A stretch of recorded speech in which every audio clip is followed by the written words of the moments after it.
नमो लोये सौहरिहन्ताणम् नमो लोये सौहृदानम् नमो लोये सौभागिर्यानम् नमो लोये सौज्यायानम् नमो लोये सौत्रिकावती सावनम् ओंकारमिन्दु संयुक्त नित्यम् जायन्ति योगिनः कामदमोक्षदो चैव ओंकाराय नमो नमः मङ्गलम् भगवान् यो मङ्गलम् गौतमोऽग्नि मङ्गलम् कुन्कुण्डारि भुजेन्द्रमोसु मङ्गलम् नमः समरिसाराय स्वानुभूत्या तथा स्थिति स्वभावाय भवाय सर्वाः विभाव नियुक्त निराकार। समय सार भगवान कुंकुंदाचार्य रचित समय सार तथा भगवान अमृतचंद्राचार्य रचित आत्मख्याति टीका कलश सहित તેનો સ્વાધ્યાય ચાલે છે। એમાં પરિશિષ્ટમાં 47 શક્તિનો સ્વાધ્યાય ચાલે છે। 47 શક્તિ પૈકી 32 શક્તિનો સ્વાધ્યાય પૂરો કર્યો છે। હવે 33મી શક્તિ ભાવ શક્તિ ભૂતાવસ્થત્વરૂપા ભાવ શક્તિ। અમૃતચંદ્રાચાર્ય ભગવાન કહે છે કે વિદ્યમાન અવસ્થાવાળાપણારૂપ ભાવ શક્તિ, વિદ્યમાન અવસ્થાવાળાપણારૂપ ભાવ શક્તિ એટલે કે અમુક અવસ્થા જેમાં વિદ્યમાન હોય એવાપણારૂપ ભાવ શક્તિ। કોઈ અમુક અવસ્થા વિદ્યમાન હોય એવાપણારૂપ ભાવ શક્તિ।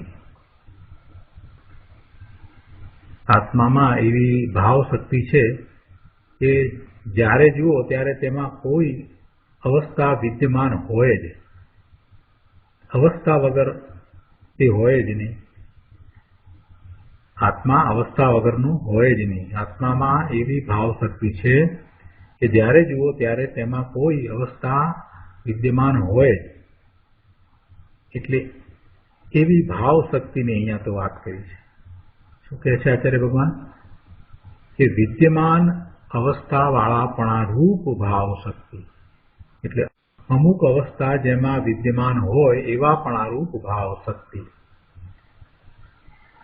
એનો વધુ વિસ્તાર આપણે પૂજ્ય ગુરુદેવ પાસેથી સમજીએ।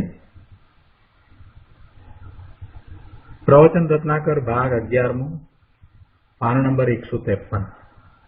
ગુરુદેવ કહે છે જો આત્મામાં એક ભાવ શક્તિ એવી છે કે તેની કોઈ એક નિર્મળ પર્યાય વર્તમાન વિદ્યમાન હોય જ, તેની એટલે આત્માની એવી ભાવ શક્તિ છે કે જેને કારણે આત્માની કોઈ એક નિર્મળ પર્યાય વર્તમાન વિદ્યમાન હોય જ છે। પર્યાય કરવી પડે એમ નહીં, કોઈ નિમિત્તથી થાય એમે નહીં। પર્યાય કરવી પડે કે કોઈ નિમિત્તથી થાય એમ પણ નહીં। ભાવ શક્તિનું સ્વરૂપ જ એવું છે કે વર્તમાન નિર્મળ પર્યાય વિદ્યમાન હોય જ। આત્મામાં એવી ભાવ શક્તિ છે કે આત્માની કોઈ એક નિર્મળ પર્યાય વર્તમાન વિદ્યમાન હોય જ।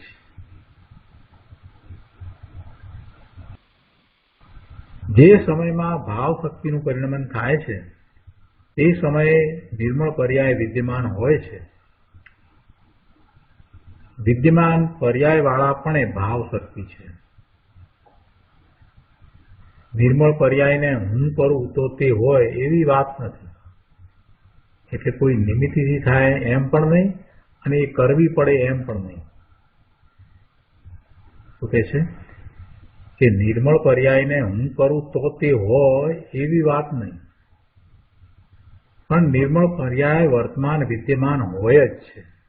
તો એવી વિદ્યમાન અવસ્થાવાળાપણારૂપ ભાવ શક્તિ છે।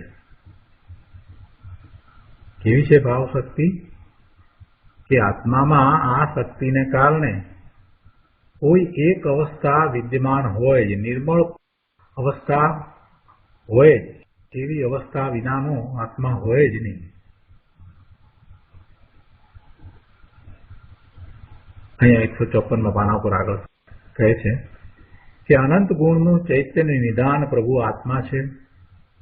તેમાં જેમ જ્ઞાન શક્તિ છે, આનંદ શક્તિ છે, શ્રદ્ધા શક્તિ છે, તેમ એક ભાવ શક્તિ છે. ભાવ શક્તિ કેવી છે, એનું સ્વરૂપ શું છે, એનું કાર્ય શું છે? તો કહે છે કે ભાવ નામ ભવન.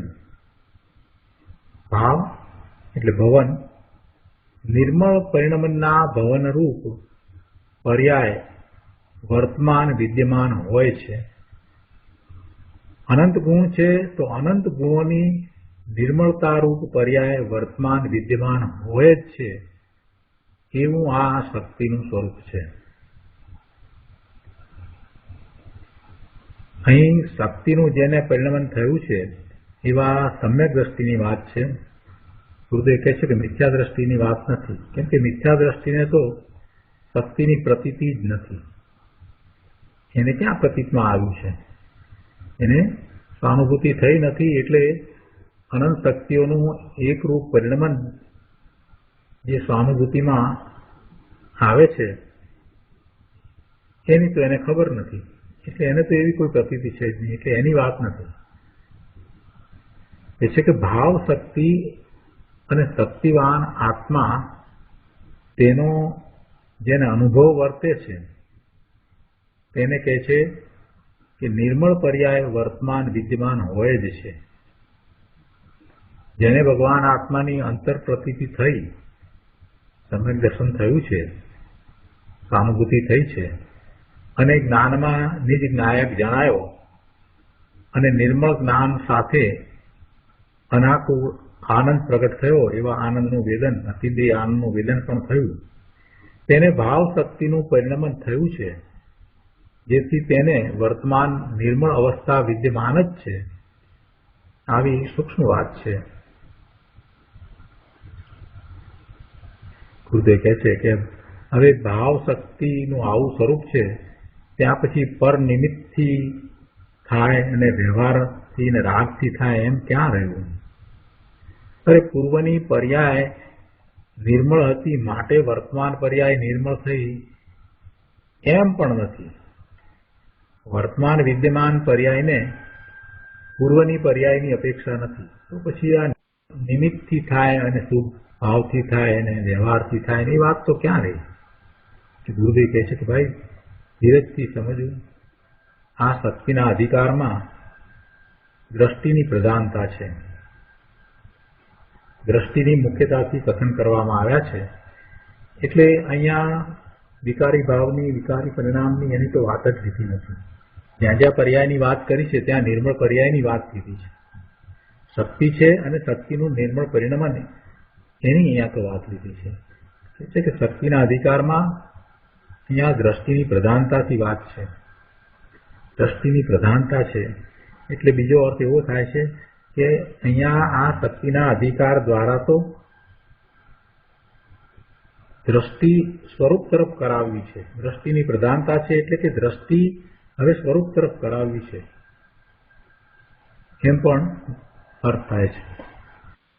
દ્રષ્ટિની મુખ્યતાથી કથન કરવામાં આવ્યા છે અને વિકારની વાત નથી લીધી, એટલું જ નહીં, પણ અહીંયા તો હવે આ અધિકારની અંદર તો આચાર્ય ભગવાન આ શક્તિઓના વર્ણન દ્વારા સ્વરૂપનું મહાત્મ્ય લાવીને સ્વરૂપની દ્રષ્ટિ કરાવે છે, અને સ્વરૂપની દ્રષ્ટિ કરાવે છે તો સાથે સાથે દ્રષ્ટિનો વિષય કેવો છે એ પણ એમાં સમજાવે છે. એટલે શક્તિના અધિકારમાં દ્રષ્ટિની પ્રધાનતા છે.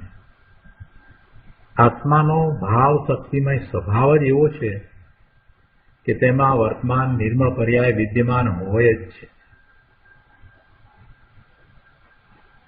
ગુરુદેવ આગળ સમજાવે છે કે સ્વામી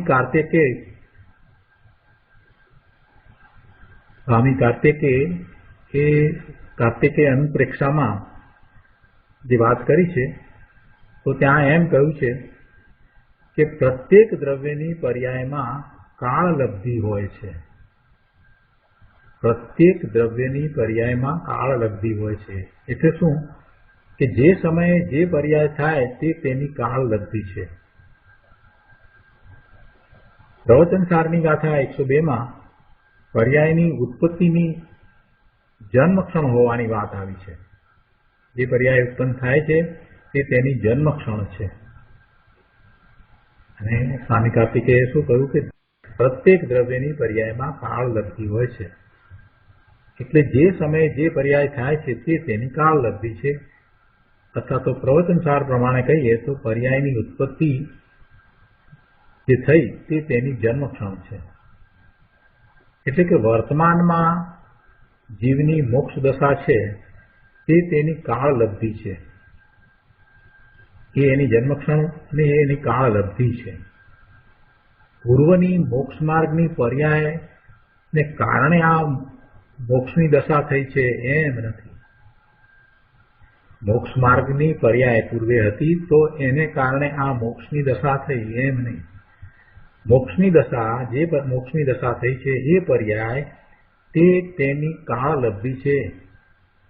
એટલે એને પૂર્વની પર્યાયનો આધાર નથી. પૂર્વની પર્યાયને કારણે એ થઈ છે એમ નથી.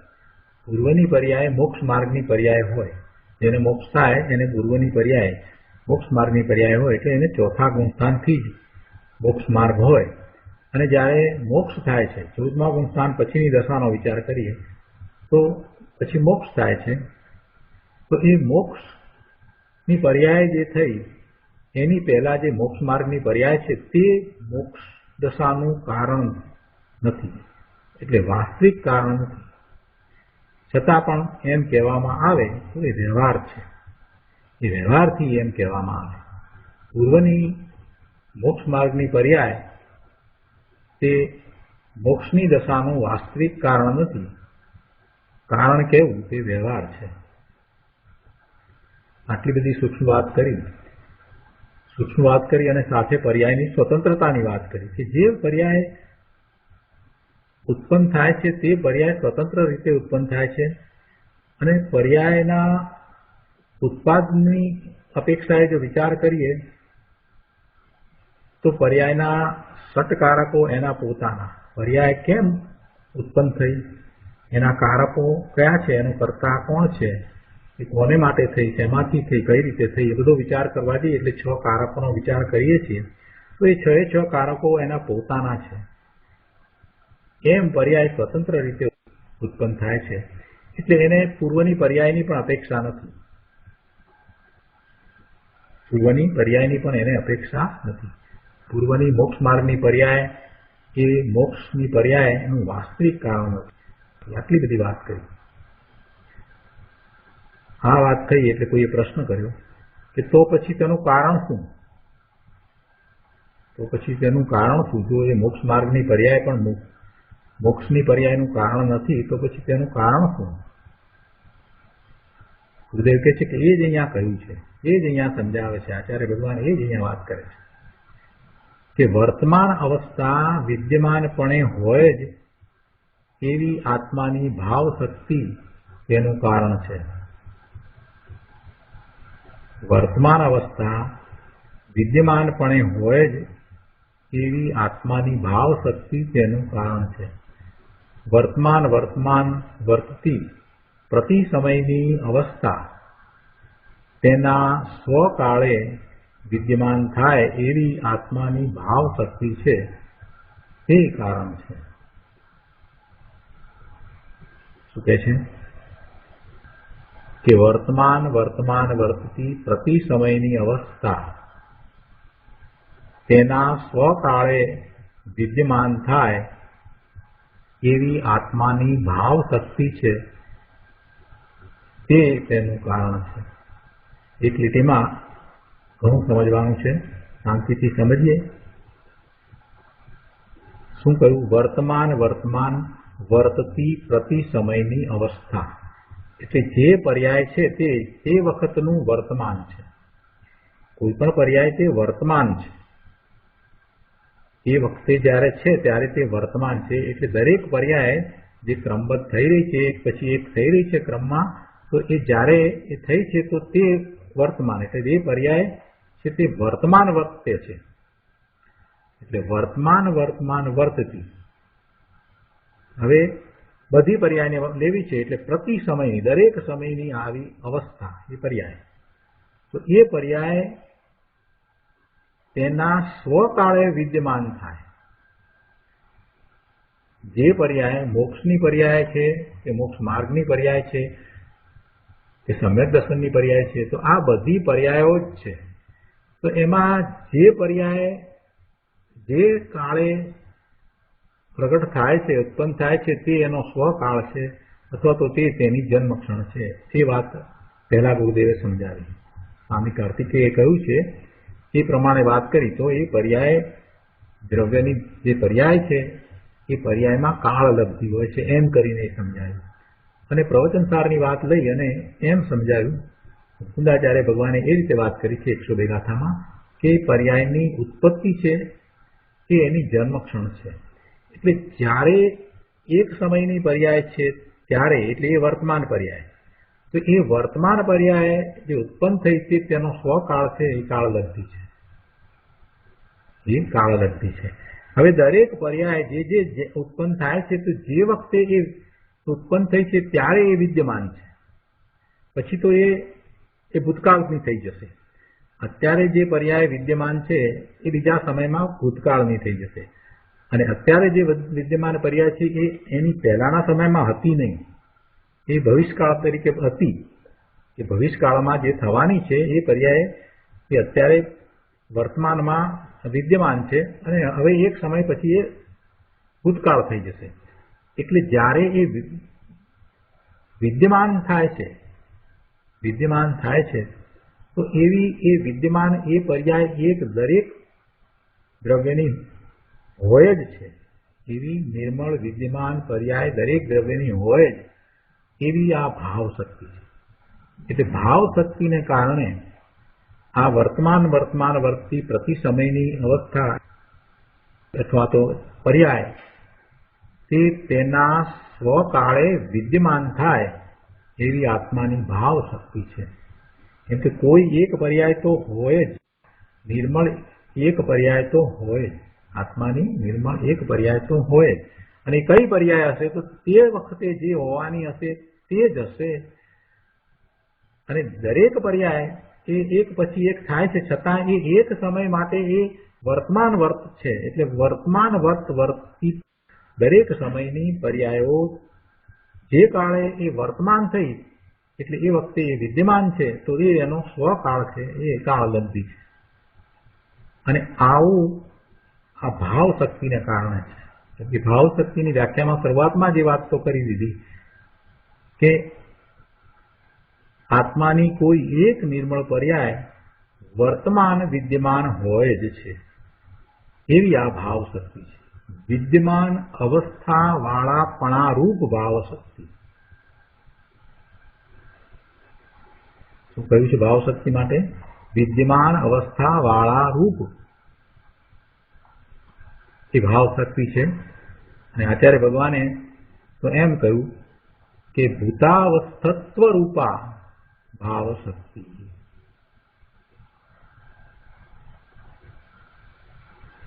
બહુ સરસ સ્પષ્ટીકરણ કર્યું છે ગુરુદેવે અહીંયા. પ્રશ્ન પણ એવો જ છે, કેમ કે ગુરુદેવે જયારે એમ કહ્યું કે જીવની મોક્ષ દશા થાય છે તે તેની કાળલબ્ધી છે અને પૂર્વની મોક્ષ માર્ગની પર્યાય તેનું વાસ્તવિક કારણ નથી. એટલે પ્રશ્ન કરનારનો પ્રશ્ન સ્વાભાવિક રીતે એમ જ થાય તો પછી તેનું વાસ્તવિક કારણ શું? વાસ્તવિક કારણ શું એવી મોક્ષની પર્યાય? તો ત્યાં પર્યાયના ષટકારકોનો વિચાર કરવાનો. પર્યાયના ષટકારકોનો વિચાર કરીએ તો પર્યાયના ષટકારકો એના પોતાના છે, એટલે પર્યાય સ્વતંત્રપણે જ ઉત્પન્ન થાય છે. અને એ વાતને અહીંયા ગુરુદેવે શાસ્ત્રના આધાર સાથે સમજાવી દીધી કે સ્વામી કાર્તિકેય અનુપ્રેક્ષાની અંદર એ વાત કરી છે કે પ્રત્યેક દ્રવ્યની જે પર્યાય છે એ પર્યાયમાં કાળલબ્ધી હોય છે. અને પ્રવચનસારની ગાથા 102 માં એમ કહ્યું કે પર્યાયની ઉત્પત્તિની જન્મક્ષણ હોય છે. પર્યાયની ઉત્પત્તિની જન્મક્ષણ એટલે જે પર્યાય એ વખતે છે એ થઈ તે તેની જન્મક્ષણ અથવા તો એ એની કાળલબ્ધી છે. એટલે હવે જયારે મોક્ષની પર્યાયનો વિચાર કરીએ ત્યારે પણ એમ જ છે કે જ્યારે મોક્ષની પર્યાય થઈ તે સ્વકાળે છે તે તેની જન્મક્ષણ છે, તે તેની કાળ લબ્ધિ છે. કેમ કે શક્તિ એવી પડી છે, ભાવ શક્તિ, કે આત્માની કોઈ એક નિર્મળ પર્યાય હોય તો આવી નિર્મળ પર્યાય હોય જ એટલે પછી જ્યારે છે ત્યારે તે છે.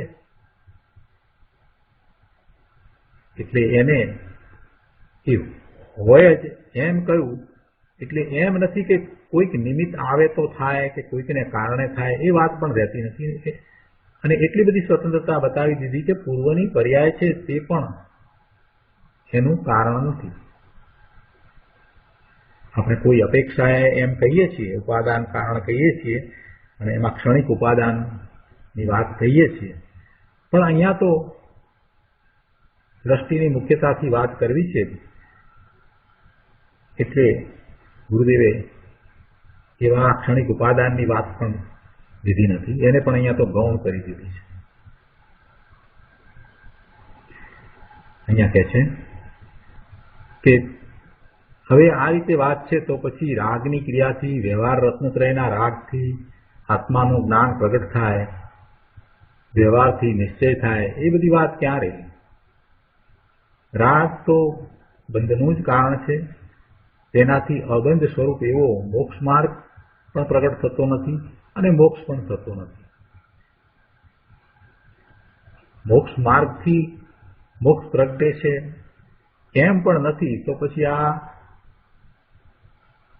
વ્યવહાર રત્નત્રયના રાગથી મોક્ષ માર્ગ પ્રગટે કે મોક્ષ પ્રગટે એ તો વાત જ રહેતી નથી. અહીંયા તો એટલી બધી પર્યાયની સ્વતંત્રતા દર્શાવી છે કે મોક્ષની પર્યાય છે તે સ્વતંત્રપણે તે વખતે હોય છે, કેમ કે એ એનો સ્વકાળ છે અને પ્રતિ સમયે વર્તતી વર્તમાન વર્તતી જે પર્યાય છે તે તેના સ્વકાળે વિદ્યમાન થાય એવી આત્માની ભાવ શક્તિ છે.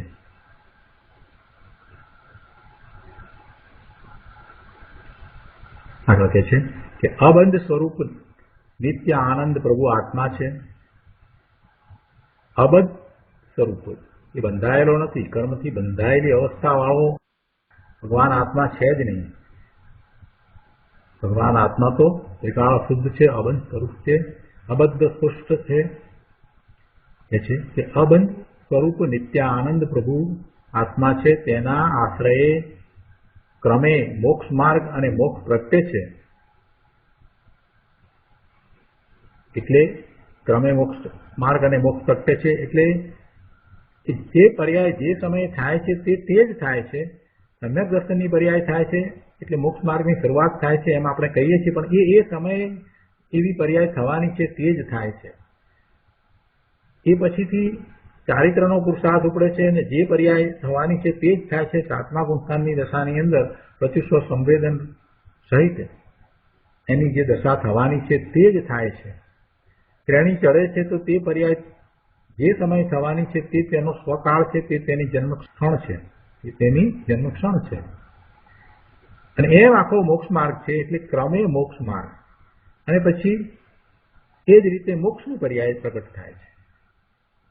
તે કહે છે કે એ તો પહેલા આવી ગયું કે જ્ઞાન માત્ર વસ્તુનું પરિણમન થતા ભેગી અનંત શક્તિઓ નિર્મળપણે ઉછળે છે. આવી સ્વાનુભવની દશા હોય છે. સ્વરૂપનું લક્ષ થાય છે એટલે જ્ઞાન માત્ર વસ્તુ એને અનુભવમાં આવે છે. અતિન્દ્રિય આનંદપણે જ્યારે એ પોતાના સ્વરૂપને અનુભવે છે ત્યારે એમાં એને અનંત શક્તિઓ નિર્મળપણે ઉછળે છે એ અનુભવાય છે, કે એક રૂપે અનુભવાય છે, જુદું જુદું નહીં. અનંત શક્તિઓ છે તો અનંત નિર્મળ પર્યાય છે અને એ અનંત નિર્મળ પર્યાય એક રૂપે એને અનુભવમાં આવે છે. એ સ્વાનુભવની દશા છે અને એ સ્વાનુભવની દશા કઈ વિકલ્પથી કે નિમિત્તથી ઉત્પન્ન થાય છે એમ નથી. સ્વકાળે વિદ્યમાન એ દશા જ્યારે થાય છે ત્યારે એ દશા છે એટલે સ્વકાળે વિદ્યમાન એ દશા. અહીં કહે છે કે ભાવ શક્તિનું કાર્ય છે અને પોતાના દ્રવ્ય સ્વભાવની સન્મુખ થતા તે પ્રગટ થાય છે.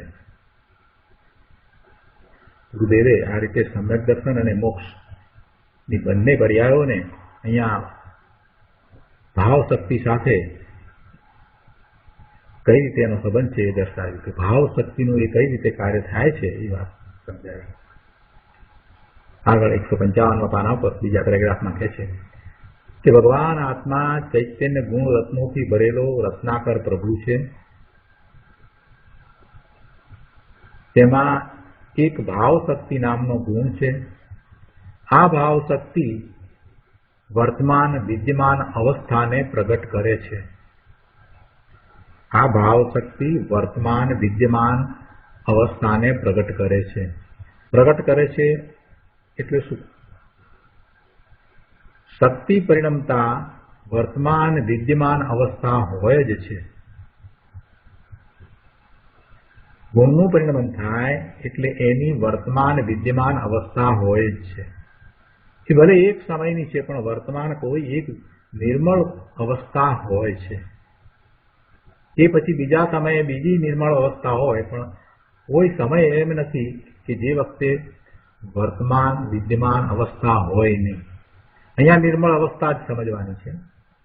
કેમ કે અહીંયા તો શક્તિના પરિણમનની વાત લીધી છે, ગુણના પરિણમનની વાત લીધી છે.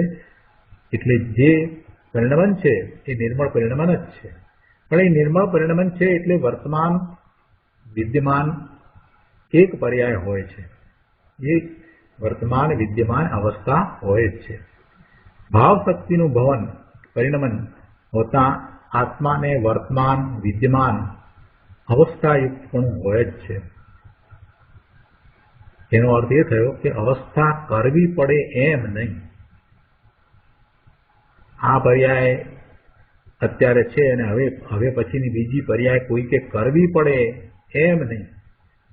કેમ કે ભાવ શક્તિ એવી પડી છે કે કોઈ સમય ખાલી જતો જ નથી. વર્તમાનવત એક પર્યાય હોય જ છે.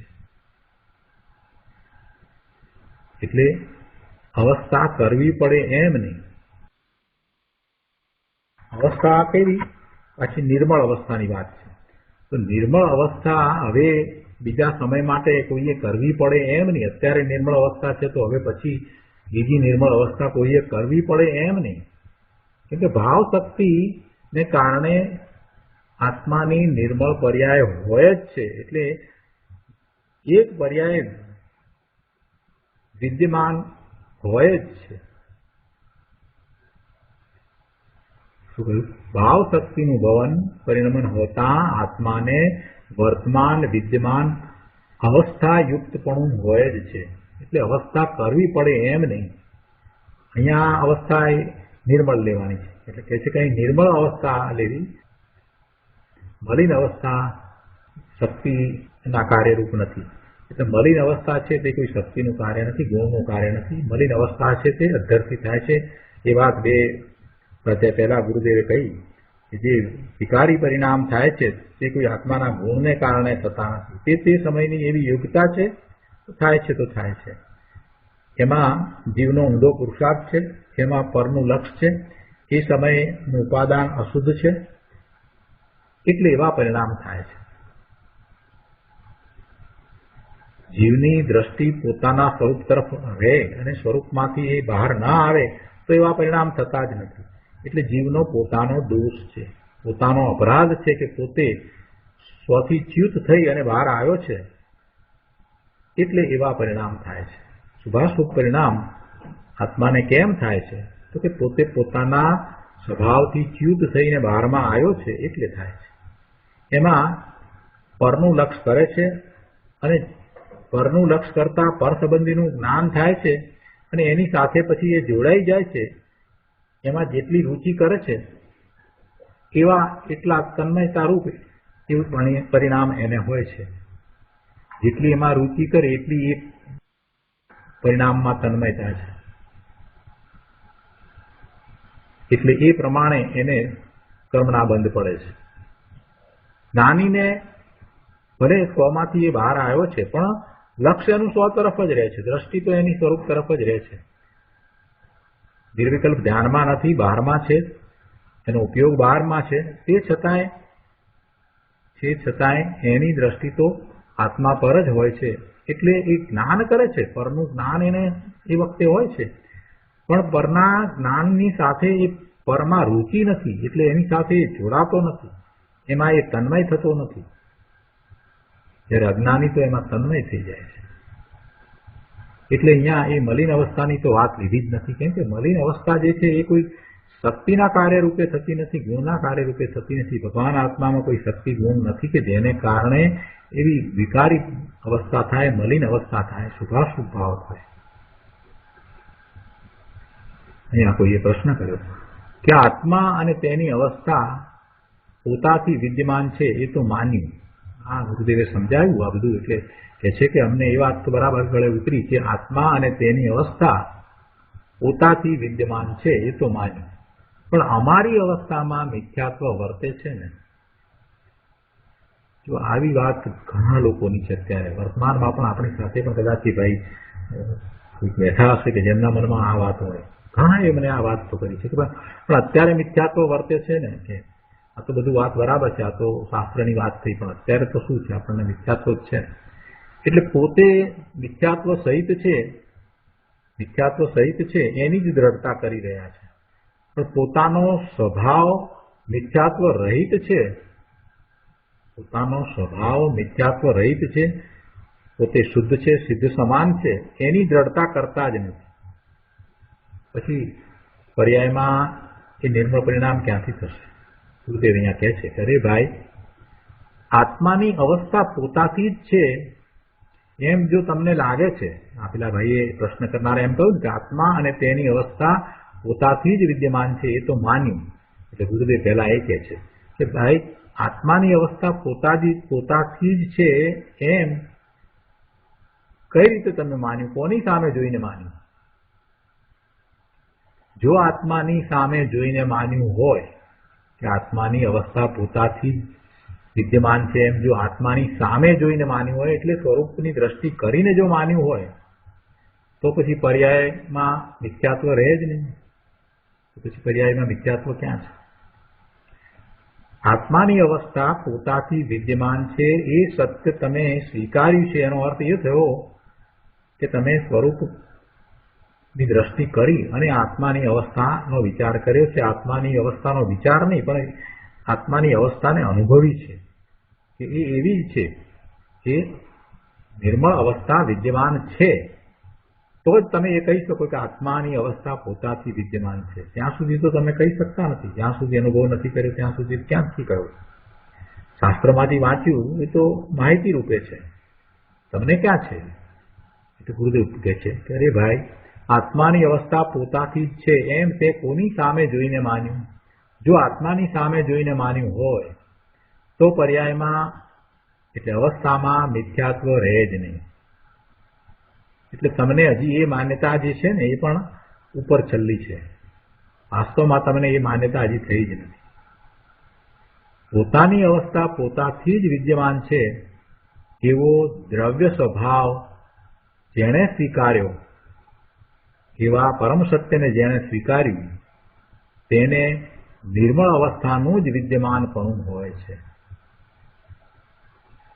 બાકી તો ઓઘે ઓઘે આત્માના ભાવ પોતાથી છે એમ જો તું માને છે, એટલે ઓઘે ઓઘે એટલે બીજા કહે છે એટલે આ બોલે જાય છે તો બોલે જાય છે. એમાં ગંભીરતા નથી. છોકરાઓ પણ બોલે, બાળકો પણ સમજાવ વગર ઘણી વાતો બોલતા હોય છે ને, એના જેવું થયું. ઓઘે ઓઘે જ આત્માના ભાવ પોતાથી છે એમ જો તું માને છે, તો દ્રવ્ય સ્વભાવની સમ્યક પ્રતીતિ વિના તને મિથ્યાત્વ આદિ વિકાર જ વિદ્યમાન છે. તેમાં અમે શું કરીએ? આવી મિથ્યાદશા તને અનાદિથી છે. તે સ્વભાવની સ્વદ્રવ્યની સન્મુખ થઈ પરિણમતા ટળી જાય છે. અમે કાંઈ કરી શકતા નથી, પણ અમે તને માર્ગ બતાવીએ છીએ. ગુરુદેવ એમ કહે છે કે અમે એમાં કાંઈ કરી શકીએ નહીં, પરંતુ એવો પુરુષાર્થ તારે જ કરવો જોઈએ કે જેથી કને એની પ્રતીતિ થાય. અને પ્રતીતિ થતા પછી આત્માની અવસ્થા પોતાથી વિદ્યમાન છે એ સમ્યક થઈ જશે, એ સમ્યક થશે. એટલે માર્ગ બતાવે છે, કહે છે કે સ્વદ્રવ્યની સન્મુખ થઈ પરિણમતા, એટલે સ્વભાવની સન્મુખ થઈ પરિણમતા એ મિથ્યાત્વ ટળી જાય છે અને નિર્મળ પર્યાયોનો ક્રમ શરૂ થાય છે. એક પછી એક નિર્મળ પરિણામ થાય છે. જો દરેક શક્તિના વર્ણન વખતે ગુરુદેવે સમ્યક દર્શનની વાત કરી છે, સમ્યક દર્શન પ્રગટ કરવાની વાત કરી છે અને કોને સમ્યક દર્શન કહીએ છીએ એની પણ વાત સમજાવી છે. પર્યાયના નિર્મળ પરિણામ છે એ બીજા અનંત ગુણોના પરિણામની સાથે ભેગા થાય છે એ વખતે થાય છે એમ કરી અને સમ્યક દર્શનની વાત તો દર વખતે ગુરુદેવે કરી જ છે. અહીંયા આ જ પાના ઉપર 155 પાના ઉપર છેલ્લા પેરેગ્રાફમાં કહે છે કે પ્રભુ તારી શક્તિમાં સંસાર નથી, તારી શક્તિમાં સંસાર નથી. એ શક્તિ વર્તમાન વિદ્યમાન અવસ્થા સહિત છે, તે અવસ્થામાં પણ સંસાર નથી. પોતાની શક્તિ પોતાના ગુણ છે, એમાં કોઈ સંસાર નથી. ગુણ નિર્મળ છે ને એનું પરિણમન પણ નિર્મળ છે, એને કારણે કોઈ સંસાર નથી. સંસારનું કારણ તો પોતાનો મિથ્યા ભાવ છે. સ્વરૂપમાં રહે છે, સ્વરૂપથી ચ્યુત નથી થતો, તો એને કોઈ બીજા અન્ય પરિણામ છે જ નહીં. વિકારી પરિણામ ઉત્પન્ન જ થતા નથી. પણ સ્વરૂપનું લક્ષ કર્યા વિના બહારમાં ને બહારમાં જ રહે છે અને એક પણ વાર પોતાના સ્વરૂપનો અનુભવ જેને થયો નથી, એક પણ વખત પોતાના સ્વરૂપનો અનુભવ પણ જેને થયો નથી, એને તો સંસાર સિવાય બીજું કાંઈ નથી. એને તો અનંત સંસાર છે. જેને એક વખત પણ સ્વરૂપનો અનુભવ થાય છે, નિર્મળ પરિણામ કેવા છે અને નિર્મળ પરિણામનું કારણ એ પોતે ભગવાન આત્મા દ્રવ્ય, ત્રિકાળ શુદ્ધ દ્રવ્ય, જે અનંત ગુણોનો સમૂહ છે, એ એને ખ્યાલમાં આવે છે, એની દ્રષ્ટિ આખી બદલાઈ જાય છે. એટલે જેનું લક્ષ્ય કરતા નિર્મળ પરિણામ થાય એમાં પછી સંસાર તો ક્યાંથી હોય? એટલે કે રાગ દ્વેષના ભાવ ક્યાંથી હોય? શુભાશુભ ભાવ ક્યાંથી હોય? કર્મબંધના નિમિત્તરૂપ એ વિભાવ ભાવો એમાં હોય જ નહીં. કહે છે કે તારી શક્તિમાં સંસાર નથી. એ શક્તિ વર્તમાન વિદ્યમાન અવસ્થા સહિત છે. એ શક્તિ કે જેમાં સંસાર નથી, એ શક્તિ વર્તમાન વિદ્યમાન અવસ્થા સહિત છે. વર્તમાનમાં એ છે ને વર્તમાન એની કોઈ એક અવસ્થા છે, વિદ્યમાન છે. એક સમયની નિર્મળ પર્યાય તો છે. જેમ કે ભાવ શક્તિ અંદર પડી છે તો કોઈ એક નિર્મળ પર્યાય તો છે. એટલે કહે છે કે એ શક્તિ વર્તમાન વિદ્યમાન અવસ્થા સહિત છે. તે અવસ્થામાં પણ સંસાર નથી. સંસારનો જે વિકલ્પ છે તેનો ભાવ શક્તિ અને વિદ્યમાન અવસ્થામાં અભાવ છે.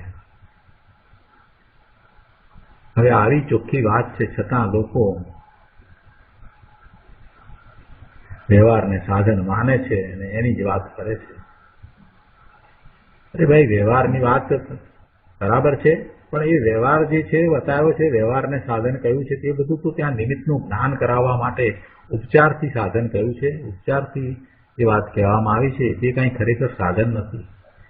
લોકોને એમ લાગે કે અહીંયા તો નિશ્ચયની જ વાત છે, એટલે અહીંયા એટલે સોનગઢમાં, એટલે કે ગુરુદેવ પાસે તો કે નિશ્ચયની જ વાત છે. આવી એક માન્યતા એ વખતે હતી કે ત્યાં નિશ્ચયની જ વાત હોય, વ્યવહારની વાત કરતા જ નથી. પણ વ્યવહારની જ વાત કરે છે. આ બધું જે સમજાવે છે વ્યવહાર દ્વારા સમજાવે છે, ભેદ પાડીને સમજાવે છે. આ બધો વ્યવહાર તો છે, બીજું શું છે? એટલે વાત નિશ્ચયની કરવી જ પડે ને. નિશ્ચયની વાત જે સમજાવી છે એ વ્યવહાર દ્વારા સમજાવી છે, એમ કેમ સમજતા નથી? ગુરુદેવે બધો જ વ્યવહાર રાખ્યો છે, કોઈ વ્યવહાર ઉઠાપ્યો નથી. અને શુભભાવ છે એને શુભભાવ તરીકે શુભભાવનું મહત્વ આપ્યું છે. શુભભાવ અને શુદ્ધભાવનું મહત્વ તો ક્યાંથી આપે? શુભભાવ છે તો શુદ્ધભાવ છે. અશુભને ટાળવા માટે સાધક જીવને પણ શુભભાવ હોય છે, એની ક્યાં ના પાડી છે? એટલે લોકો સમજે નહીં, શાસ્ત્રના અભ્યાસ નહીં. સોનગઢમાં જઈ અને થોડો સમય રોકાઈને પૂરી વાત સમજ્યા હોય અને પછી પાછો શાસ્ત્રનો અભ્યાસ ચાલુ રાખ્યો હોય, વારંવાર પ્રવચનો સાંભળ્યા હોય તો કાંઈક વાત પલ્લે પડે. બાકી તો પછી શું થાય? આવું જ થાય. પણ ગુરુદેવ કહે છે કે ભાઈ, નિશ્ચયની વાત છે, પણ નિશ્ચય એટલે સત્ય ને વ્યવહાર એટલે ઉપચાર. નિશ્ચય એટલે સત્ય અને વ્યવહાર એટલે ઉપચાર. આમ નિશ્ચય વ્યવહાર યથાર્થ સમજવા જોઈએ. આગળ 156 પાના પર કહે છે કે વ્યવહારના શુભ ભાવના ફળમાં એકાદ સ્વર્ગનો ભવ થઈ જાય. શુભ ભાવના ફળમાં સ્વર્ગનો ભવ થઈ જાય તો થઈ જાય, પણ એથી શું? એકાદ ભાવ સ્વર્ગનો મળી જાય પણ પછી ત્યાંથી નીકળીને એ મોટે ભાગે તો પિરિંચમાં જ જાય, પશુપતિમાં જાય, પછી નરકમાં પણ ચાલ્યો જાય.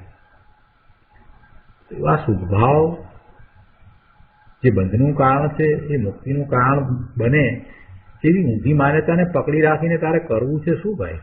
છોડ ને એ વાતને. નિશ્ચયથી ભગવાન આત્માના સ્વરૂપને જેવું છે તેવું સમજી અને એના આશરે નિર્મળ પરિણામ પ્રગટ કરને. ગુરુદેવનું કહેવું તો એમ છે.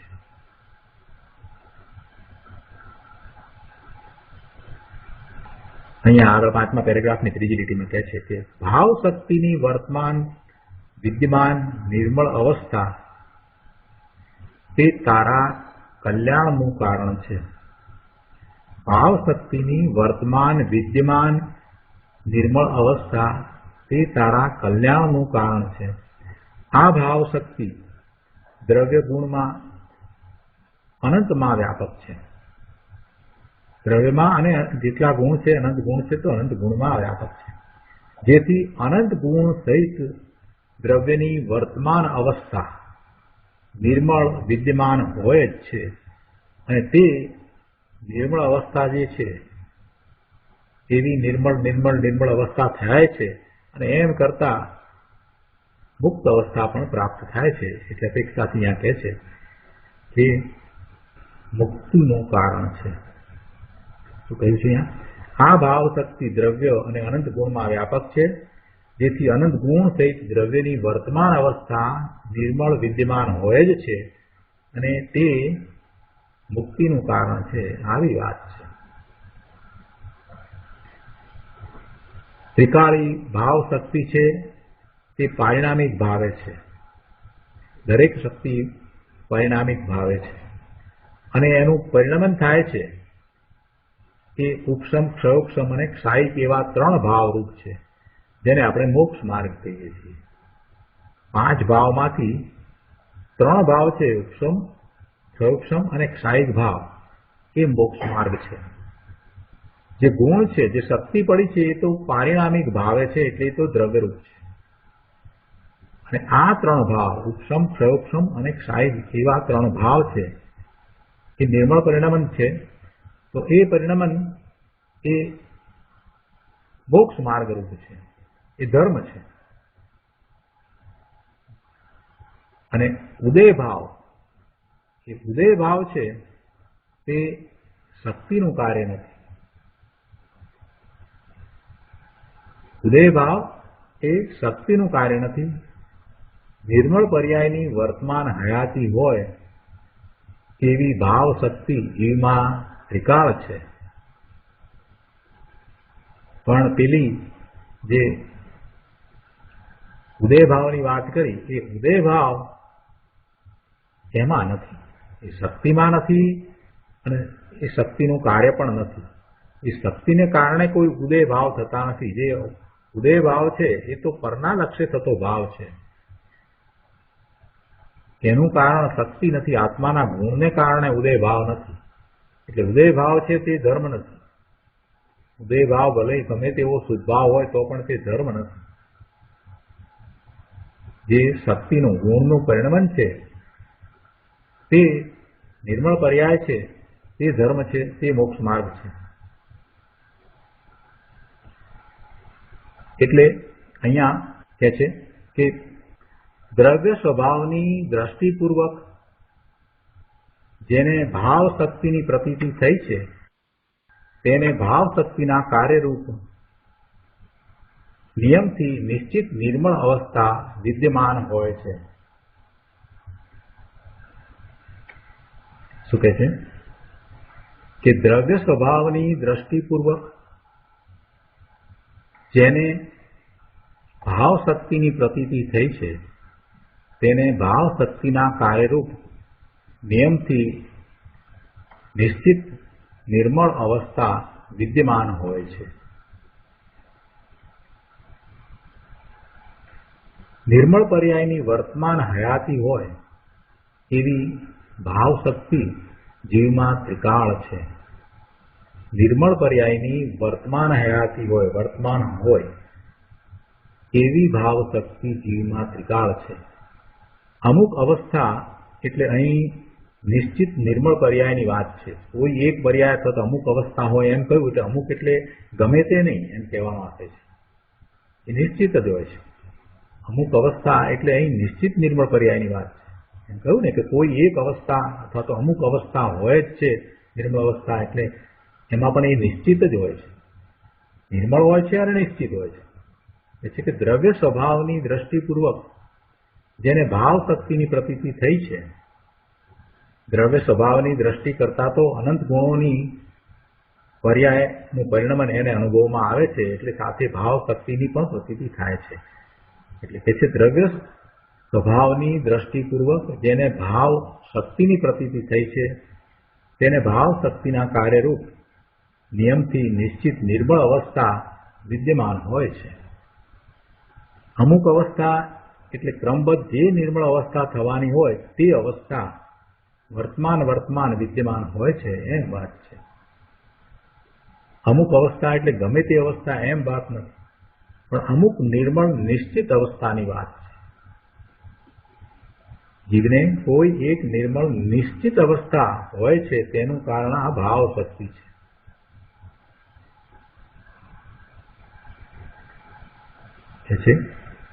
કે આ ભાવ શક્તિના વર્ણનમાં ઘણું રસ ભર્યું છે.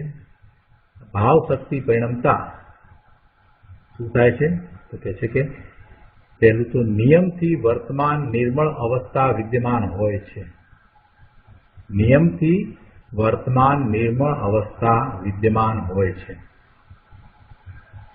તેથી બીજી વાત કરે છે કે દ્રવ્યની પર્યાયનું નિર્મળ પર્યાયનું વ્યવહાર રત્નત્રયનો વિકલ્પ કારણ નથી.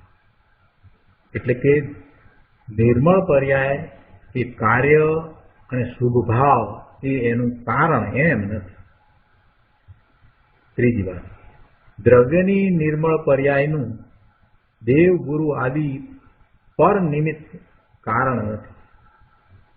દેવ ગુરુ આદિ કે શાસ્ત્ર એ નિમિત્ત છે, તો એ દ્રવ્યની નિર્મળ પર્યાયનું કારણ નથી. ચોથી વાત, દ્રવ્યની પર્યાય કરવી પડે છે એમ નથી, કેમ કે ભાવ શક્તિને કારણે નિર્મળ પર્યાય વિદ્યમાન હોય છે. પાંચમી વાત, દ્રવ્યની પર્યાય સ્વકાળે પ્રગટ થાય જ છે. જો અહીંયા જ મૂકીને એકાંત કર્યું છે. દ્રવ્યની પર્યાય સ્વકાળે પ્રગટ થાય જ છે. એમ ન બને કે એ દ્રવ્યની નિર્મળ પર્યાય પ્રગટ થાય નહીં એમ બને જ નહીં, કેમ કે એવી ભાવ શક્તિ છે એટલે કોઈ એક પર્યાય તો વર્તમાન વિદ્યમાન છે જ. એટલે દ્રવ્યની પર્યાયને કરવી પડે એવો બોજો નથી, એ તો હોય જ છે. તો હોય જ છે તો દરેક સમયે કોઈને કોઈ પર્યાયનો સ્વકાળ પ્રગટ થાય જ છે. એટલે દ્રવ્યની પર્યાય સ્વકાળે પ્રગટ થાય જ છે. છઠ્ઠી વાત, કે દ્રવ્યમાં પ્રગટ થતી પર્યાય નિયત ક્રમથી ક્રમબદ્ધ પ્રગટ થાય છે.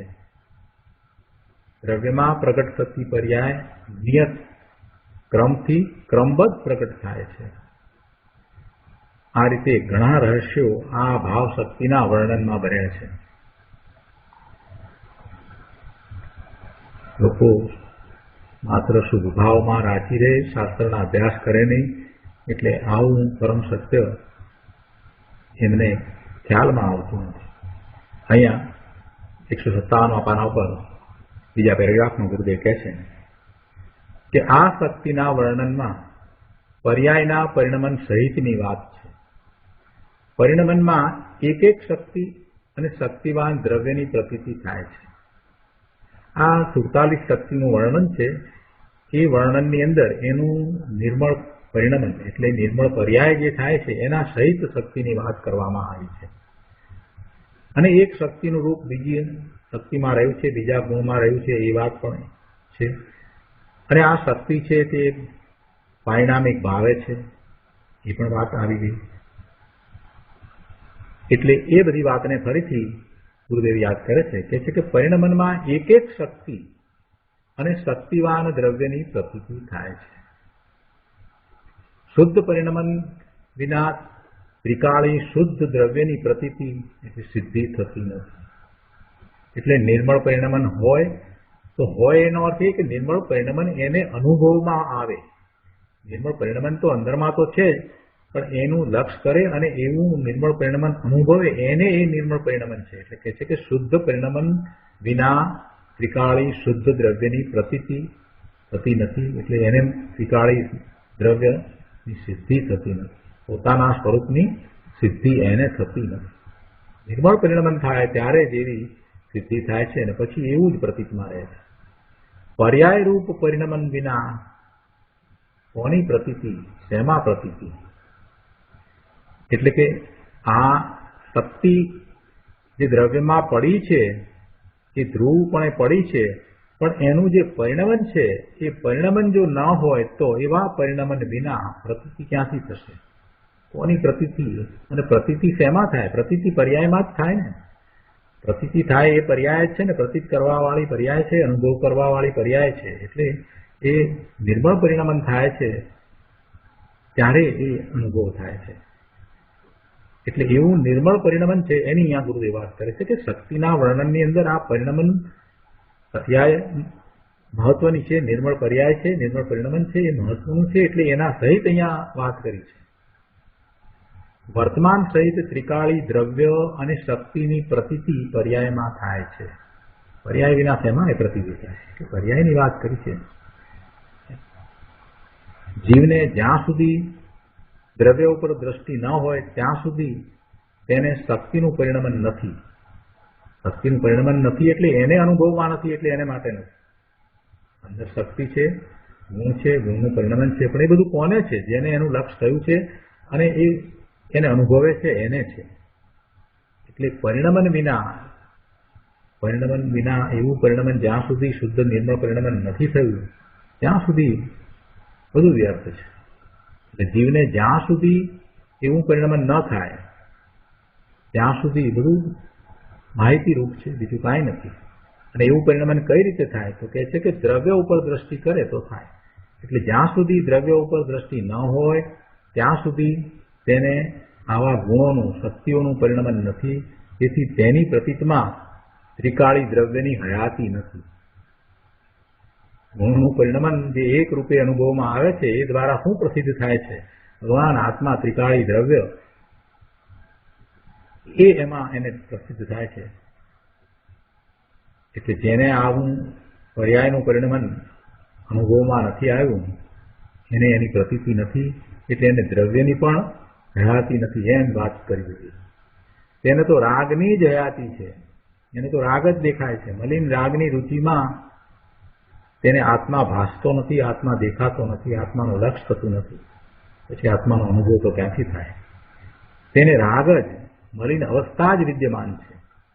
વાસ્તવમાં જેને પુણ્યની, સુખભાવની, રાગની મીઠાશ છે તેને નિજ જ્ઞાન સ્વભાવની અરુચિ છે. જેને રાગની મીઠાશ છે, પુણ્યની મીઠાશ છે, પુણ્યનું લક્ષ્ય છે કે પુણ્યથી મારો ઉદ્ધાર થાય, પુણ્યથી મને સુખ પ્રાપ્ત થાય, એવી જેની દ્રષ્ટિ પડી છે, એવી જેની રુચિ છે. એટલે ગુરુદેવ કહે છે કે પુણ્યની અને રાગની મીઠાશ છે તેને નિજ જ્ઞાયક સ્વભાવની અરુચિ છે. નિજ જ્ઞાયક સ્વભાવ તરફ એને દ્વેષ છે. કેમ કે દ્વેષ અરોચક ભાવ, અરુચિ છે એ જ દ્વેષ છે. પરની રુચિ અને સ્વરૂપની અરુચિ, પરની રુચિ અને સ્વરૂપની અરુચિ તે જ નિજ આત્મદ્રવ્ય પ્રત્યેનો દ્વેષ છે. ધર્મીને, જ્ઞાનીને, સમ્યક દ્રષ્ટિને રાગની રુચિને પ્રેમ હોતા નથી. રાગ હોય, યથાસંભવ રાગ હોય, પણ ધર્મીને એની રુચિ નથી. એ તો રાગનો જ્ઞાતા દ્રષ્ટા જ છે. દરેક શક્તિ વિતરાગ સ્વરૂપ છે. દરેક શક્તિ વિતરાગ સ્વરૂપ છે. શક્તિ અને શક્તિવાનને ઓળખી જ્યાં દ્રવ્ય દ્રષ્ટિ કરે ત્યાં વિતરાગી પર્યાય પણ વિદ્યમાન થાય છે.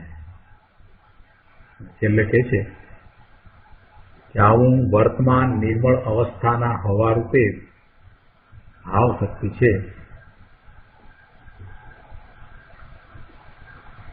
કેટલીક બીજી વાત પણ ગુરુદેવે આત્મવૈભવમાં કરી છે. આ જ શક્તિનું વર્ણન કરતા એ વાત પણ ત્યારે સાથે લઈ લઈએ છીએ.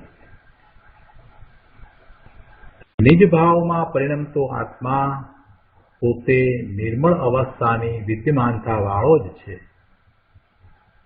નિજ ભાવમાં પરિણમતો આત્મા પોતે નિર્મળ અવસ્થાની વિદ્યમાનતા વાળો જ છે. નિર્મળ અવસ્થા તો એને હોય જ છે. અને એમ છે તો પછી બીજા સામે જોવાનું ક્યાં રહે છે? પોતાની નિર્મળ અવસ્થા વિદ્યમાન છે તો પછી બીજા સામે જોવાનું ક્યાં રહે છે? વર્તમાનમાં ભૂત ભવિષ્યની અવસ્થા અવિદ્યમાન છે, તેમજ પરભાવો પણ વર્તમાન નિર્મળ અવસ્થામાં અભાવરૂપ છે. પણ પોતાની વર્તમાન નિર્મળ અવસ્થાની વિદ્યમાનતા છે એટલે ગુરુદેવ કહે છે કે પછી બીજે જોવાનું ક્યાં રહે છે? ભાવ શક્તિનું આ વર્ણન અહીંયા પૂરું થાય છે. તો આજનો સ્વાધ્યાય અહીંયા સુધી રાખીએ છીએ. હવે સુખધામ બોલીએ. સુખધામ અનંત સુસંત ચરી દીનદાત